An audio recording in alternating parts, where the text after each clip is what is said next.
By far, the most popular video that I've made to date has been the classic basket weave cutting board build. I've also sold over 600 copies of the plans for that board since I released them on the website last year, making them our best seller by far. While I was sitting on my back porch one day, I was looking at the wicker furniture that we have and I thought, hey, that would be a pretty cool pattern. It's a little bit different than the square pattern that I made before, and I don't think I've actually seen anybody make that exact pattern before. So I mocked it up in CAD, and once I had the proportions right, I got to work in the shop.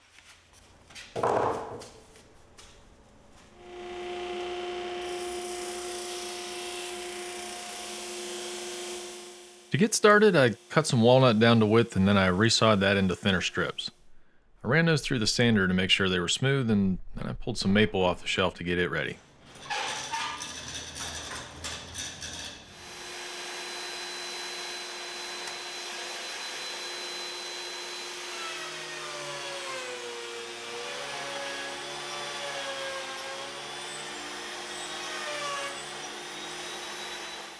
Once I had the maple planed down to the thickness I wanted, I cut it into shorter pieces to match the walnut, jointed one edge square, and ripped it all down to width on the table saw.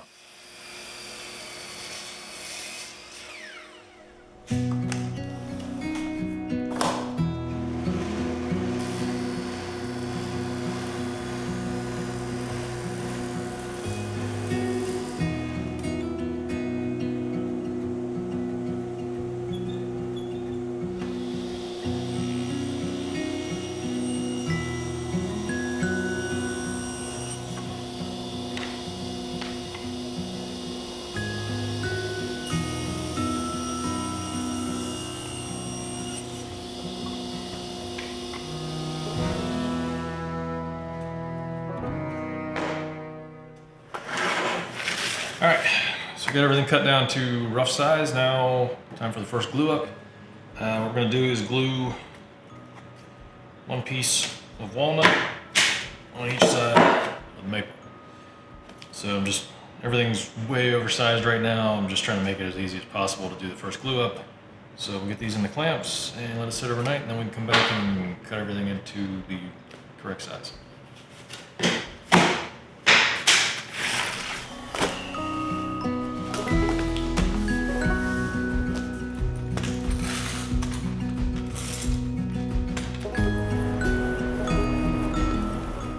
Used the roller bottle to make the glue up a little bit easier, and then I just sandwiched all the pieces together in one set of clamps.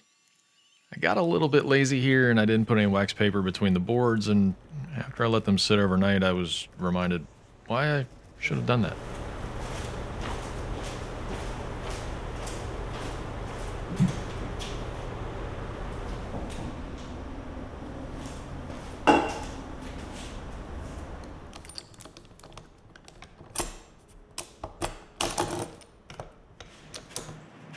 All right, well, guess I wasn't careful enough with the glue. I now have one solid block. I think it's just on the edges, so get these separated and then we can take them over, get an edge squared up and start cutting everything down to size.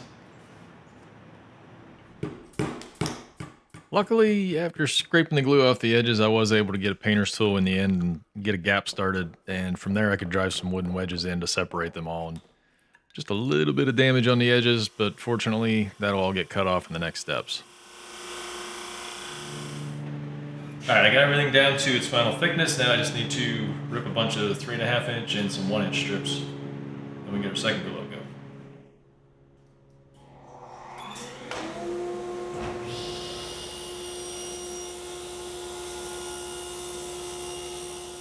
I need to have an odd number of wide strips here, so I cut one piece in half before I started ripping them down to width.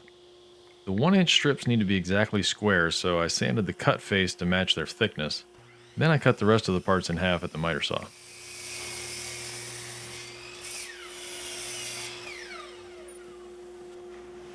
Alright, for this one I need 2 different patterns glued up, so I need to really pay attention to my drawing here and make sure I get things lined up where they're supposed to be, because I have a tendency to put things in wrong.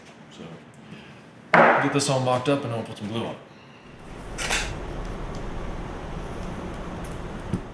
I've been selling plans online for about a year now, and so far I've just been referencing the YouTube videos as a way to show the general process while the plans themselves go into all the details. I've been kicking around the idea of making some more in-depth step-by-step type videos that I could include with the plans for a little more complete package. The price would be higher, of course, for the added content, and I'd still sell the plans for those who just want the basics. What do you think? Would you be interested in a little more in-depth video course to go along with the plans? Maybe even a broader course on how to design and calculate cutting boards in general? Let me know down in the comments.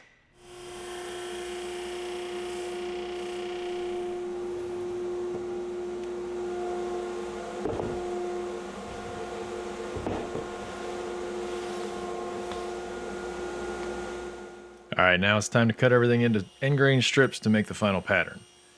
I set my stop block to a little bit over 1.5 inches and I cut 5 pieces from each board. Now I just need to alternate strips from each board to get the wicker pattern.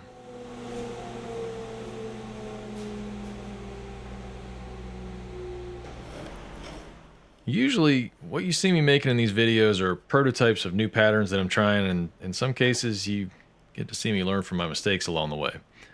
In this case, my parts ended up a little smaller than I wanted them to be. I didn't leave myself enough extra size to accommodate all the sanding and final cutting to size, and the result is that one of these boards ended up shorter than the other. It's not going to ruin the board or anything, but I do need to be a little more careful when this glass glue up. If I lined everything up on one edge or the other, the vertical ribbons wouldn't be in the middle of the longer horizontal ones, and the pattern just wouldn't look right. I ended up using a T-square after I put everything in the clamps just to make sure everything was lined up, and once I was sure it was all good, I could finally clamp everything down and make sure nothing moved.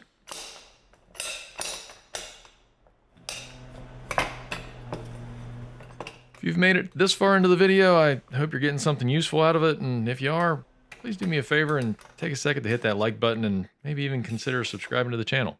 It doesn't cost you a thing, but it really does help us out. Thanks.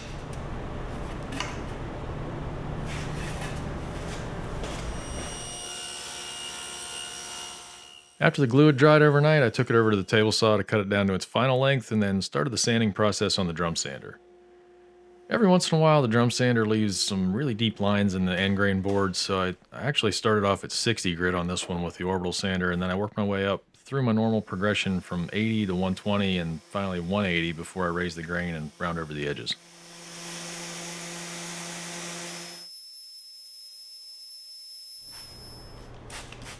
For most of my boards, I use a small radius or even a chamfer on the edge just to keep more of a chunky feel to them, but I like to use a 1/4 inch radius on these basket weave boards.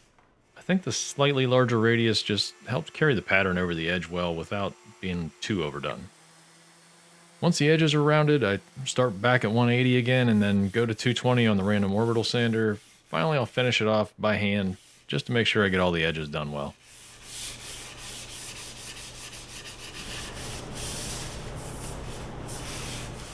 I've been asked a few times how long to let the board soak in the mineral oil, and honestly, I give it about 30 seconds or so, and then I just let it sit overnight and soak up what it can on the rack. I feel like it's plenty of time to get good protection, and afterwards I add another good coating of board butter to protect it some more. The oil in the board butter will soak in, and the wax hardens to a nice smooth finish, and I'll add another fresh coat of butter before I pack them up to ship them and include a tin of butter with some care instructions for the customer so they know what they need to do to keep the board clean and conditioned once they have it. That's a wrap for this one. I'll get some photos, we'll get it loaded up on the website. And if you're interested, I'll leave a link down in the description. You can pick this one up for yourself. Generally speaking, everything on the site is custom ordered, so you put your order in, it takes usually 2 to 3 weeks for me to get it into the cube, get it built, and get it all boxed up and shipped out to you. So if you want something custom, just send me a message. We can do different sizes, different thicknesses, whatever you need. And yeah, I think that one turned out pretty cool, so see you on the next one. Thanks for watching.